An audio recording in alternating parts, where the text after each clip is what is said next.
A very good morning to all of you. Radhe Radhe, नमस्कार दोस्तों। आज है 13 जुलाई और 13 जुलाई 2020 के हरियाणा के करंट अफेयर इस पर्टिकुलर वीडियो में हम लोग जानने वाले हैं।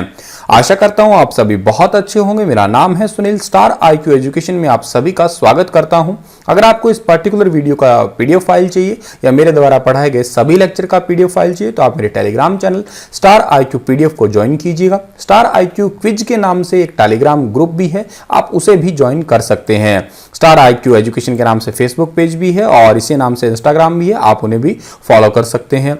आइए जानते हैं, कल मैंने आपसे क्वेश्चन पूछा था, उसका सही जवाब क्या है कि भारत स्टार्च केमिकल लिमिटेड की स्थापना हरियाणा के यमुनानगर में कब की गई थी। तो इसका सही आंसर है वर्ष 1938। बिल्कुल सी ऑप्शन ठीक था इसका।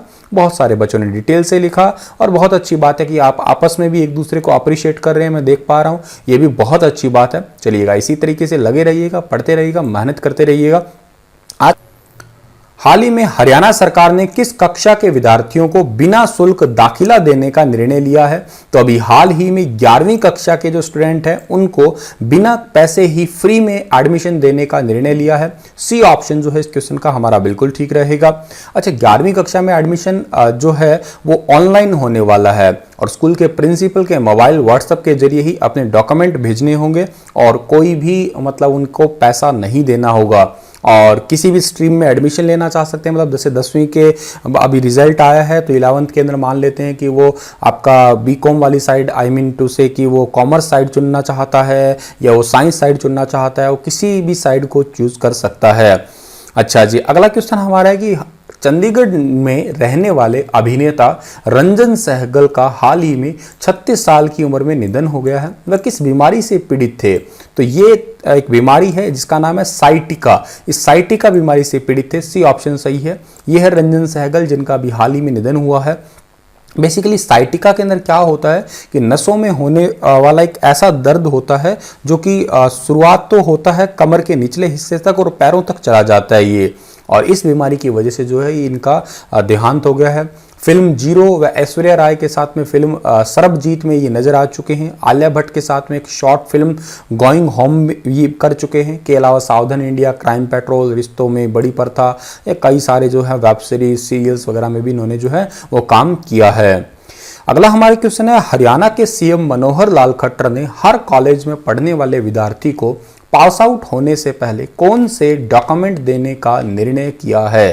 तो अभी हाल ही में पास आउट होने से पहले जो है वो पासपोर्ट और के साथ में ड्राइविंग लाइसेंस, ये दोनों देने का निर्णय लिया है। ए और बी दोनों ही ठीक रहेंगे। इस क्वेश्चन का जो है आंसर वो मुख्यमंत्री मनोहर लाल खट्टर ने युवा यातायात नियमों के प्रति जागरूक हो, इसी वजह से जो है अभी पास आउट होने से पहले, यानी कि किसी भी कॉलेज के अंदर जब रहेंगे उसे पास आउट होने से पहले जो है वो 18 वर्ष की आयु तो उनकी पूरी हो ही चुकी होगी, तब तक उनको ड्राइविंग लाइसेंस और के साथ साथ जो है उनको पासपोर्ट भी मुहैया करवाया जाएगा। पासपोर्ट वाला तो मैंने आपको थोड़ा टाइम पहले भी पढ़ाया था।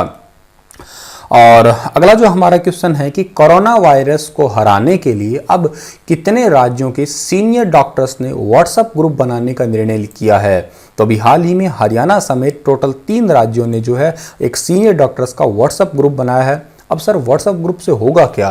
तो इनसे ये होगा कि मान लेते हैं कि एक पंजाब राज्य है और पंजाब के अंदर जो है कैसे मरीज ठीक हुआ था, उसके 14 डेज, 20 डेज या उसका 1 महीने का पूरा कैसा जो है कार्यकाल चला था, उनका फीडबैक या सिम्टम क्या थे वहाँ के पेशेंट्स के, वही शेयर किए जाएंगे हरियाणा, वही शेयर किए जाएंगे चंडीगढ़ के साथ में। चंडीगढ़ हालांकि राज्य में नहीं आता, यूनियन टेरिटरी के अंदर आता है, केंद्र शासित प्रदेश में। डॉक्टर मरीजों के सही इलाज के लिए एक दूसरे को फीडबैक भी दे पाएंगे कि इसको ऐसी डोज देनी चाहिए, इसके साथ में ऐसा ट्रीटमेंट करना चाहिए।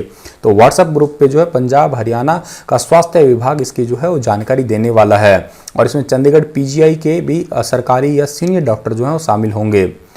अगला हमारा क्वेश्चन है कि हरियाणा के किस जिले में स्मार्ट सिटी परियोजना के तहत पानी की आपूर्ति को पर्यवेक्षी नियंत्रण और डेटा अधिग्रहण से जोड़ा जाएगा। तो अभी हाल ही में स्मार्ट सिटी परियोजना के लिए पानी की आपूर्ति के लिए जो है वो पर्यवेक्षी नियंत्रण और डेटा अधिग्रहण से जोड़ा जाएगा। उस जिले का नाम है करनाल। ए ऑप्शन सही है। अच्छा, इसको इंग्लिश में हम लोग क्या कहते हैं, supervisory control and data acquisitions. ठीक है, एक कंप्यूटर पे डिपेंड करने वाले, कंप्यूटर पे कंट्रोल करने वाले एक सिस्टम है जो कि ट्रैक और मॉनिटरिंग करने का काम करता है वास्तव में। ठीक है, और ये integrated command and control centre की एक टीम द्वारा जो है इसे चलाया जाता है। और इसमें क्या होता है, पानी और सीवरेज पाइप जब लीक वगैरह हो जाती है, पानी की टंकियां लीक हो जाती है, ओवरफ्लो हो जाता है, तो उन जैसी प्रॉब्लम को पता लगाने के लिए भी कई बार क्या होता है कि सरकारी टंकी है वो ओवरफ्लो हो जाती है, उसमें पानी भरता ही रहता है, या कई बार सीवरेज पाइप है वो लीक हो जाती है तो पता नहीं लगता है। तो इन सभी चीज़ों का पता लगाने के लिए सेंसर सिस्टम लगाए गए हैं यहाँ पे। ठीक है, 165 और 25 प्रस्तावित नलकूप लगाए गए, 3 बूस्टर स्टेशन है, 150 जो है सेंसर भी लगाए गए हैं ताकि जो है इन चीज़ों को सेंस किया जा सके। अभी रिसेंटली मैंने आपको ऐसा ही नहरों के अंदर भी 90 गेज सेंसर लगाए गए थे ना, जहाँ पे अगर नहर टूट वगैरह जाती है तो अधिकारियों के पास में तुरंत सिग्नल चला जाए। और बात करनाल की हुई है तो करनाल की स्थापना 1 नवंबर 1966 को हुई है। क्षेत्रफल 2520 वर्ग किलोमीटर है। विधानसभा क्षेत्रों में करनाल, नीलोखेड़ी, घरौंडा और असंध का नाम आता है। उपनामों में धान का कटोरा है, और हरियाणा का पेरिस है, और कर्ण नगरी का नाम आता है। उद्योगों में लिबर्टी जूता उद्योग है, वनस्पति उद्योग है। मंदिरों में सीता माई का मंदिर फेमस है। अगला हमारा क्वेश्चन है जो कि इंपॉर्टेंट भी है। हाल ही में किसने शिकायतों के ऑनलाइन पंजीकरण के लिए समाधान पोर्टल शुरू किया है? तो समाधान पोर्टल जो है शिकायतों के लिए, जितने भी कंप्लेंट्स हैं उनको ऑनलाइन रजिस्ट्रेशन के लिए HSSC ने किया है। ये बी ऑप्शन सही है इस क्वेश्चन का हमारा। HSSC का मतलब आप सभी को पता ही है, हरियाणा स्टाफ सिलेक्शन कमीशन, यानी कि हरियाणा कर्मचारी चयन आयोग। अब क्या होगा कि कोई भी अगर प्रॉब्लम होती है तो HSSC के लिए समाधान पोर्टल पे जाके ही सारी शिकायतों को जो है दर्ज करवाया जा सकता है। ID नंबर के माध्यम से अपनी शिकायतों को दर्ज करवा सकते हैं। ठीक है, ये HSSC का कहना है, ये इस टाइप का कुछ है समाधान पोर्टल। ठीक है, जिसके ऊपर अपनी जितनी भी आपकी क्वेरीज वगैरह है, एड्रेस के साथ में आप सब कुछ इस पर लिख सकते हैं। कौन सी एडवर्टाइजमेंट से रिलेटेड, आपका रोल नंबर क्या है, कहाँ प्रॉब्लम आई है, ये सारी बातें शेयर की जा सकती है। अब हरियाणा SSC की बात है तो इसकी स्थापना कब हुई है? 28 जनवरी 1970 को हुई है। इसके चेयरमैन का नाम है भारत भूषण भारती। इसके सेक्रेटरी का नाम है ईशा कंबोज, और इसका हेडक्वार्टर कहाँ पे है? पंचकुला में। अगला हमारा क्वेश्चन है, हाल ही में करनाल जिले में जनसंख्या दिवस के महोत्सव व उद्देश्य से 11 जुलाई से 24 जुलाई तक परिवार विकास मेला पखवाड़ा शुरू किया गया है। तो जनसंख्या दिवस मनाया कब जाता है? तो जनसंख्या दिवस हर साल मनाया जाता है 11 जुलाई को, और इसी के उपलक्ष्य में 11 जुलाई से 24 जुलाई तक परिवार विकास मेला पखवाड़ा जो है शुरू किया गया है। बेसिकली इस पे जो है टिप्स दिए गए हैं क्या, कि जन्म दर को कम करने के लिए, दंपति परिवार नियोजन के लिए जागरूक करने के लिए ही ये दिवस मनाया जाता है। और इसके तहत क्या है कि अगर कोई नसबंदी करवाता है तो उसको 2000 रुपये दिए जाते हैं, और यदि कोई महिला अपने पहली ही डिलीवरी पे ऑपरेशन करवा लेती है तो उसे 2200 रुपये प्रोत्साहन राशि जो है दी जाती है। बेसिकली परिवार नियोजन का हम दो हमारा एक का ही जो है वो लक्ष्य के तहत ये जनसंख्या दिवस मनाया जाता है।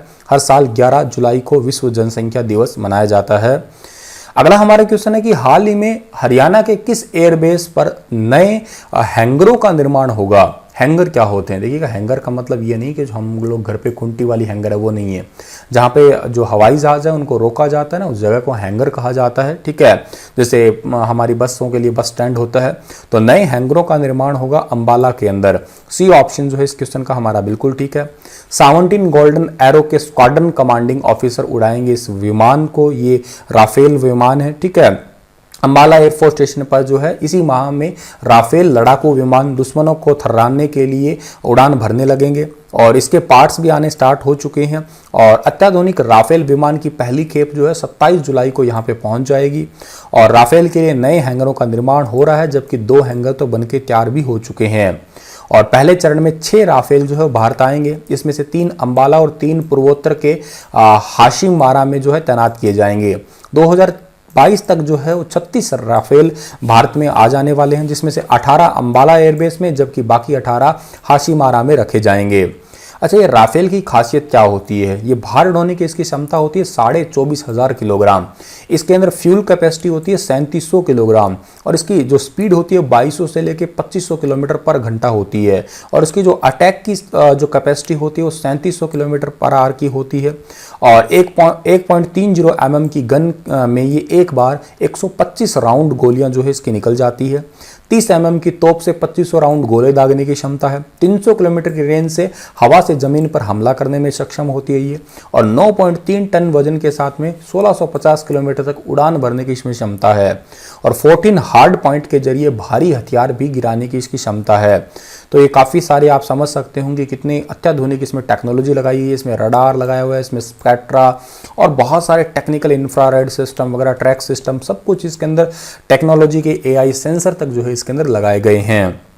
अगला हमारा क्वेश्चन है, हाल ही में हरियाणा में हुए आयोजित वेबिनार का थीम क्या था? तो अभी हाल ही में मुख्यमंत्री मनोहर लाल खट्टर ने एक वेबिनार का जो है अध्यक्षता की थी, जिसका थीम था कोविड-19 चुनौतियां और अवसर, यानी कि कोविड-19 के दौरान जितनी भी चुनौतियां आ चुकी है उनको कैसे अवसर बनाया जा सकता है। इसमें देश विदेश से 400 से ज़्यादा विशेषज्ञ जो थे उन्होंने इसमें हिस्सा लिया था, और इनसे सवाल जवाब वगैरह भी हुए थे, जैसे एग्ज़ाम कब होंगे, कोचिंग सेंटर नहीं खुल रहे हैं। तो इन सभी का रिगार्डिंग कहना इनका इतना ही था कि लॉकडाउन का टाइम है, अपने आप को सुधारिएगा और खाली हो आप तो ज़्यादा लिखिएगा, और क्या कहते हैं, इन चुनौतियों को अवसर बना के उभरिएगा, अच्छे से पढ़िएगा, और ताकि कंपटीशन एग्ज़ाम भी आसानी से क्लियर हो सके। और अगला हमारा क्वेश्चन है कि हरियाणा बोर्ड 10वीं की टॉपर का नाम क्या है जिसने 500 में से 500 अंक प्राप्त किए हैं? रिसेंटली आपने देखा होगा कि हरियाणा के 10th का रिजल्ट आया था, जिसमें से मैंने आपको क्वेश्चन बता दिए थे, लेकिन एक क्वेश्चन रिमेनिंग रह गया था कि 500 में से 500 अंक लिए हैं ऋषिता ने। हिसार की रहने वाली एक लड़की है ऋषिता, और इस बार 3 लाख स्टूडेंट्स जो हैं उन्होंने इस परीक्षा के अंदर शामिल हुए थे। इस लड़की ने जो है 500 में से 500 नंबर ले लिए भाई, ठीक है, बहुत ही अच्छी बात है और बहुत ही गर्व की बात और चौंकाने वाली बात है। एक नंबर भी नहीं कटा, हिंदी में नहीं, और इसके इंग्लिश है, मैथ है, सब मतलब 5 सब्जेक्ट और सब में बटे बटे नंबर लेगी लड़की ये। चलो खैर, अच्छी बात है। चलिए, आप लोगों के लिए क्वेश्चन है आज की, हरियाणा का ताजमहल किसे कहा जाता है? शेख चिल्ली का मकबरा, गुजरी महल को, शाह विलायत के मकबरे को, दीनी मस्जिद को? बताइए डिटेल से, जितना ज़्यादा लिख सकते हैं इसके बारे में लिखिएगा। इसकी स्थापना कब हुई थी, कहाँ पे है, किस जिले में है, उस जिले के बारे में सब कुछ बताइएगा डिटेल से। चलिएगा, इसी के साथ इजाज़त लेता हूँ, कल फिर हाजिर होऊंगा लेटेस्ट अपडेट के साथ में। तब तक के लिए आप हंसते रहना, मुस्कुराते रहना। धन्यवाद।